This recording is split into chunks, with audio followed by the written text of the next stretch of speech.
você tem um resumo, vocês, né, no terceirão já estudaram embriologia. E vocês se lembram que tem lá o ectoderme, um tecido embrionário por fora, o endoderme por dentro, o mesoderme no meio. Do ectoderme vem a epiderme, só epiderme, não é a pele inteira, hein? Só epiderme. E todo o sistema nervoso. Aqui do endoderme, que fica por dentro, é o digestório, o respiratório. E do mesoderme é o restante. É a derme, que fica embaixo da epiderme, o músculo, o sistema circulatório, o esqueleto, o urogenital e tudo mais. Então isso é importante, muito importante. Sempre o pessoal pede esse tipo de coisa. Então olha lá. Agora levando para uma virose. Especialista em evolução dos flavivírus. O que são flavivírus? Flavivírus são os vírus transportados por mosquitos e carrapatos. No caso, o Zika é transmitido pelo inseto, pelo mosquito Aedes aegypti, que é um inseto urbano. E esse Zika é grande o risco do vírus se espalhar pelo país, em especial o estado de São Paulo e também todo aquele Nordeste, né? Tem muito mosquito, enfim. É onde se encontra disseminada uma população urbana do seu transmissor, o Aedes aegypti. Então tem uma alta concentração no Nordeste, Sudeste um pouco menos, e no Sul não tem esse Aedes aegypti. Então quase não tem essa propagação ali. No início de 2016, os pesquisadores já se preocupavam com a disseminação desse Zika vírus, pois alguns grupos de pesquisa acreditam que o vírus chegou ao Brasil em 2013. Então passou a ser o foco de estudos e ações de muitos virologistas, epidemiologistas, médicos e entomologistas. Entomologia estuda inseto, no caso aí o transmissor. O risco do vírus se espalhar é grande, pois ele se replica muito rápido e facilmente. E o mosquito que faz isso, né? Que vai transmitir, vai disseminar. Porém, ele não faz isso sozinho. Um dos motivos é que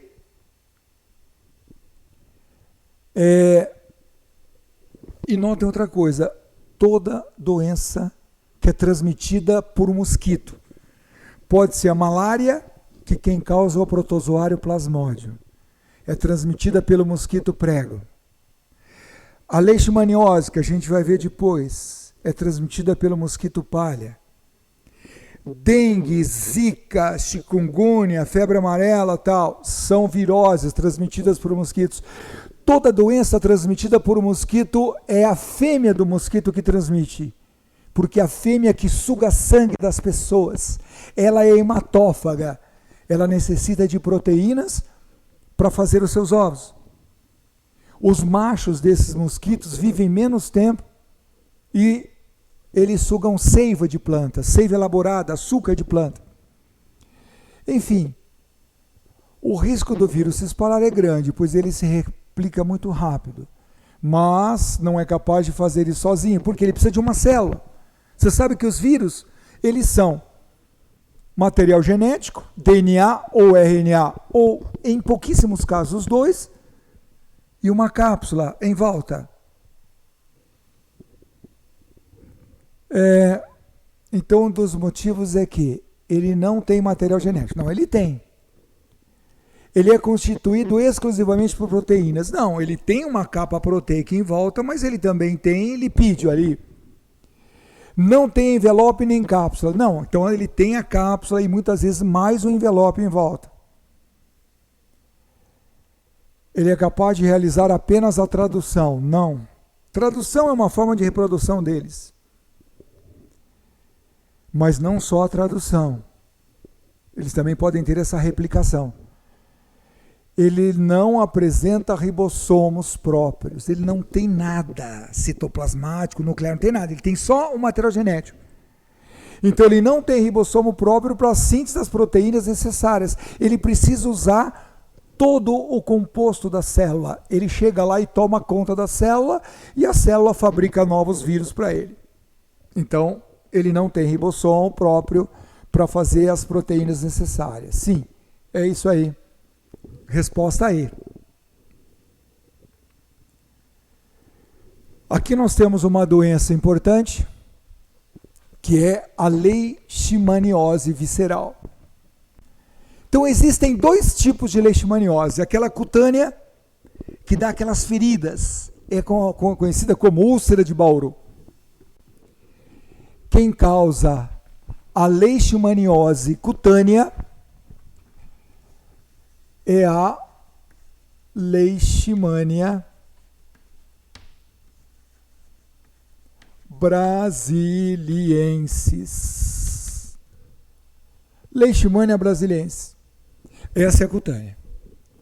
E a essa leishmaniose visceral é a Leishmania donovani.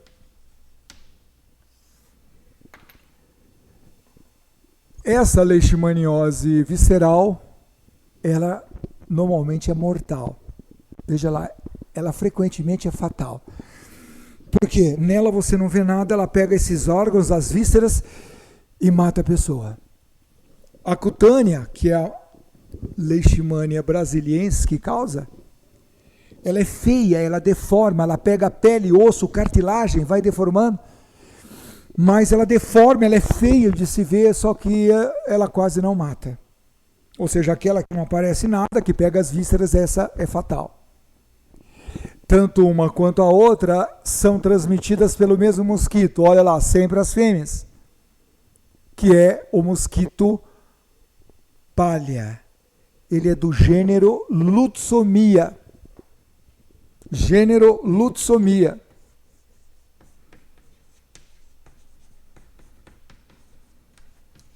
Vamos colocar SP ponto. Lutsomia. Também tem um outro que pode transmitir, que não tem muito no Brasil, que é o Phlebotomus.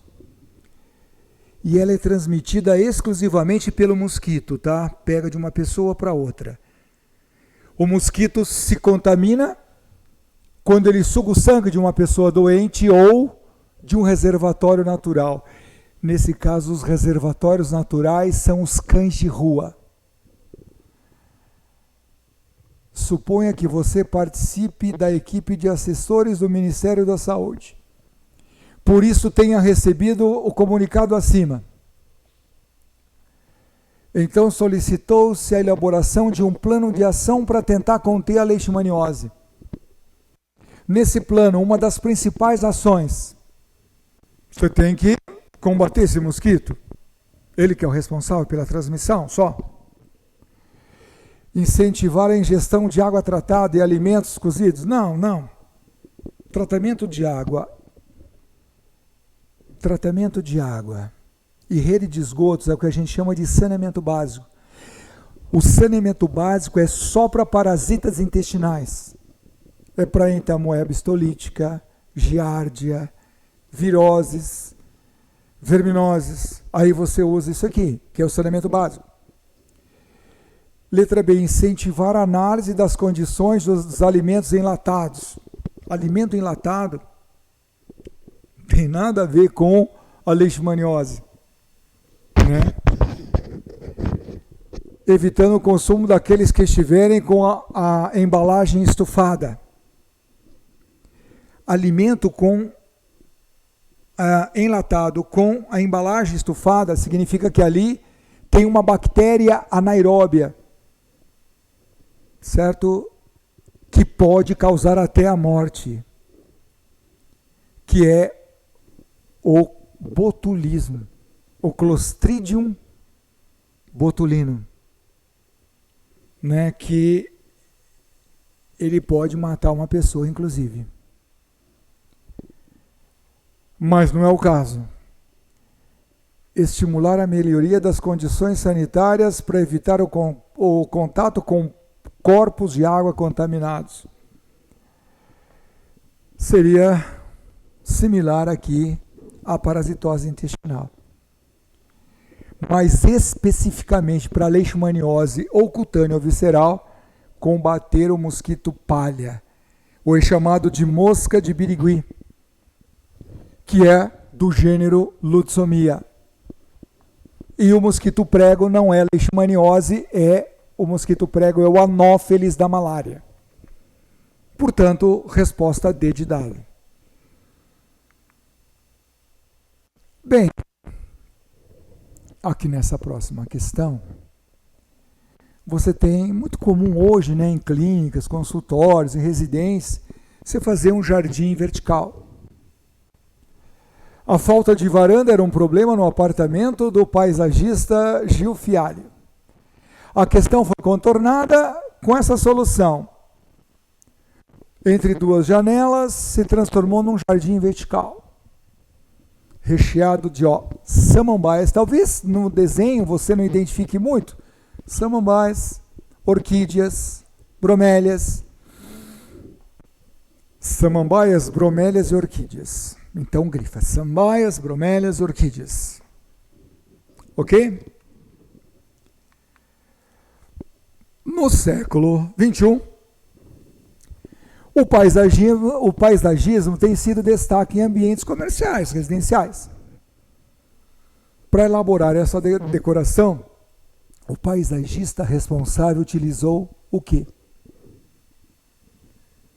Bem, a samambaia é uma pteridófita. Você lembra que a partir das pteridófitas já tem tecido vascular. Só que a pteridófita não tem ainda nem sementes, nem frutos, nada. Mas tem uma samambaia que é pteridófita e duas angiospermas. A bromélia é uma angiosperma e a orquídea é uma angiosperma. Veja, se apresentou flor, fruto, é angiosperma. E a pteridófita que é a samambaia. Então, uma pteridófita e duas angiospermas. Certo? Beleza. Aqui vocês têm dois habitats diferentes, como os cactos num deserto, porque veja, o deserto não é um local, não é o Saara que só tem areia. O deserto tem água em quantidades menores, mas tem vegetação, tem animais e tudo. Então aqui você tem uma paisagem típica de deserto e aqui uma paisagem típica tropical. Chove muito, muito calor. Aqui chove muito pouco. Então, essas duas plantas pertencem a habitats completamente diferentes. E, portanto, são expostas às diferentes condições ambientais. Para que a sobrevivência e a permanência das plantas sejam possíveis, pesquisadores realizaram estudos histológicos minuciosos. Eles encontraram em destaque, respectivamente, quais parênquimas? Veja, aqui tem muita água. Então não há necessidade de guardar água. Aqui você tem necessidade de a Vitória régia flutuar na água. Então aqui o parênquima, que é aquele tecido que vai reter água, ar, enfim. Aqui se você reter água, pesa, afunda. Então ele tem que reter o quê? Ar. Então aqui o parênquima tem que ser aerífero. No deserto, não tem que guardar ar, tem que guardar água que é escassa. Né? Então aqui o parênquima é aquífero. Então seria aerífero na Vitória régia e aqui aquífero lá no deserto, no cacto. Resposta C. Bem, aqui você tem, veja lá, beterraba. Ah, mas eu não estou enxergando direito. Ah, mas está escrito aqui, ó, beterraba, pepino, vagem, tomate, cenoura, cebola e alface. Então, um turista, ao chegar a um restaurante no Nordeste, deparou-se com a seguinte variedade de saladas: a beterraba, o pepino, a vagem, tomate, cenoura, cebola e alface, como a gente falou ali. Considerando seus conhecimentos sobre organologia vegetal, é possível identificar que esses alimentos correspondem a quê?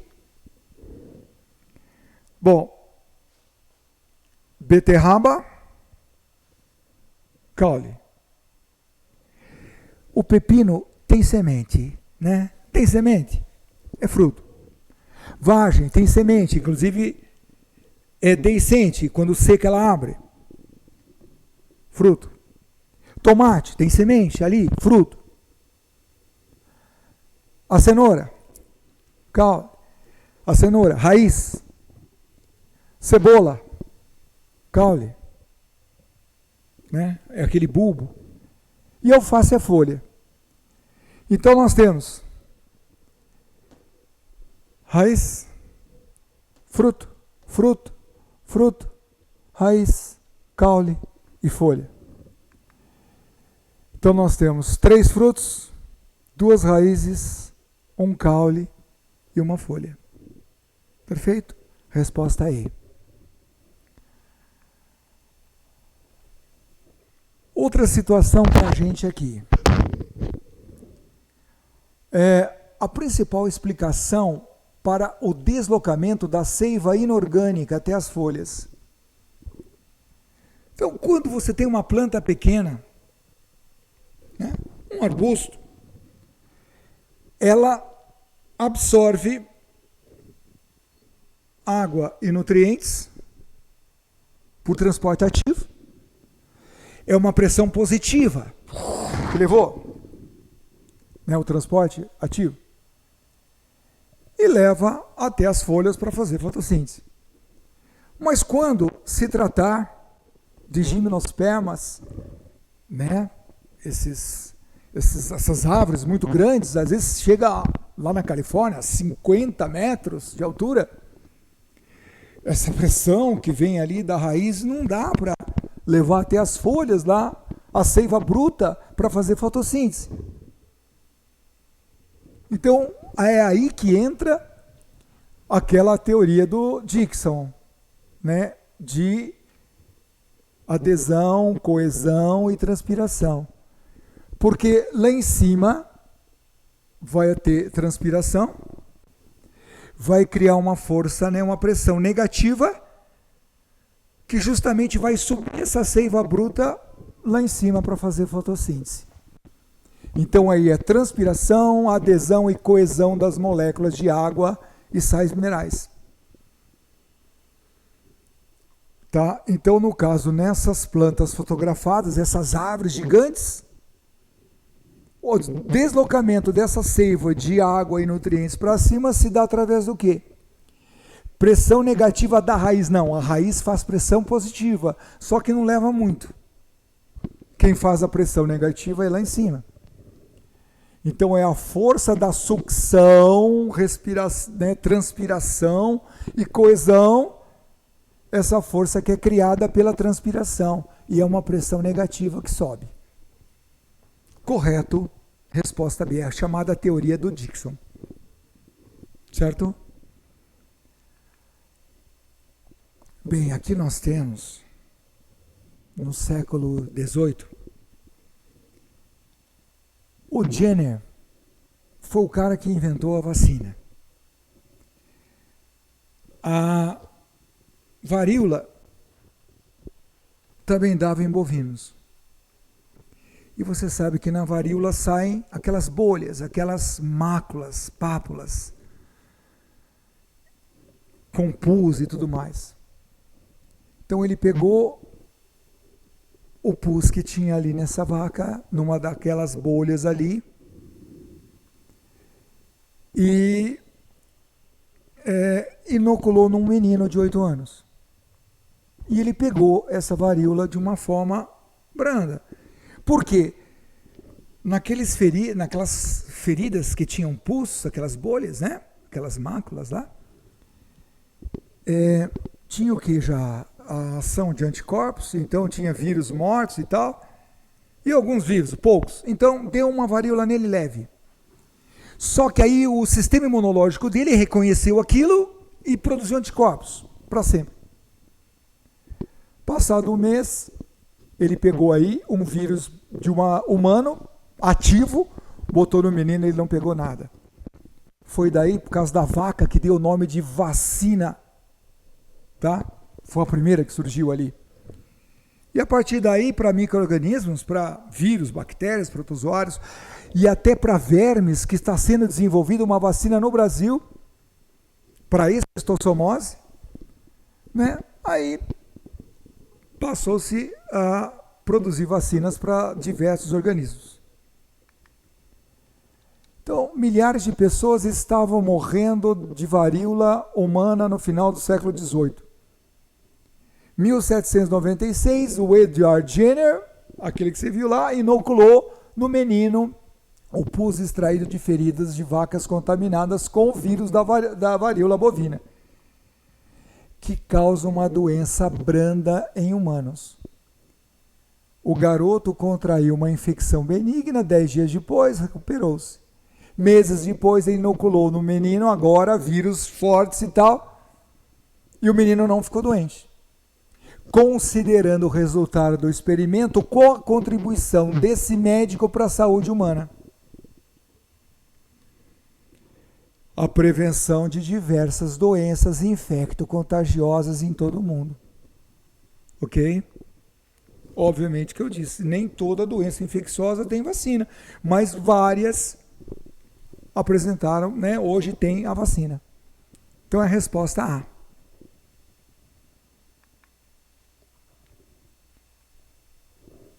Outra questão aqui.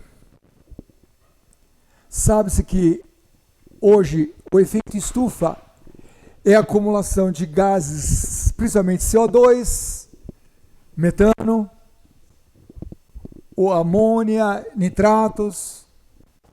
É um dos fatores responsável pelo agravamento do efeito estufa, porque esses gases impedem a subida do calor, né? E isso acumula principalmente nos grandes centros urbanos. E a agricultura é uma das atividades que pode contribuir tanto para emitir mais esses gases ou menos. Então, por exemplo, a agricultura, o cara vai lá, tem uma floresta, ele corta para plantar alguma coisa ali, ou para fazer pecuária, botar gado. Cortou a floresta, deixa de pegar CO2, aumenta CO2 na atmosfera, aumenta o efeito estufa. Né? Quer dizer, então a agricultura ela tem essa capacidade de aumentar ou diminuir. Mas se tem uma área lá, ele refloresta, sobe em árvores, pegam mais CO2, fazem o sequestro, que é um termo meio estranho, mas é verdade. O nome é esse, o sequestro de CO2 da atmosfera. Ou pega mais lá os nitratos, nitritos, pelas leguminosas, enfim, ele pode extrair esses gases da atmosfera e colocar na matéria orgânica, em proteína, em açúcares e tudo mais. Então, quer dizer, a agricultura pode aumentar ou diminuir esses gases. De que maneira as práticas agrícolas podem ajudar a minimizar o agravamento do efeito estufa?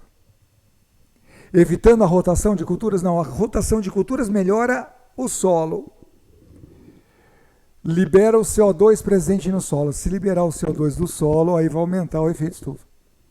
Aumenta, então ele pega CO2 da atmosfera, põe nos compostos, pega nitrogênio, põe nas proteínas, ele aumenta a quantidade do quê? De matéria orgânica no solo. Aí sai da atmosfera, vai para o solo. Beleza. É isso aí. Resposta C. Então, gente, aqui vocês tiveram as questões, né, os assuntos que normalmente aparecem nas questões de vocês aí. Tá, então eu espero que vocês tenham aproveitado, né? Prestem muita atenção em enunciados, prestem muita atenção em gráficos, em figuras que muitas vezes eles vão trazer a resposta para vocês. Tá? Então espero que vocês tenham aproveitado. Até a próxima. Cuidado aí com esse vírus circulando. Por enquanto ainda, né? Façam aí um isolamento em casa, se possível, né? Aulas pelo vídeo, tá? E logo, logo vocês estarão na escola com seus colegas e tudo mais. Certo? Então é isso. Um abraço a todos. Até a próxima. Tchau, tchau.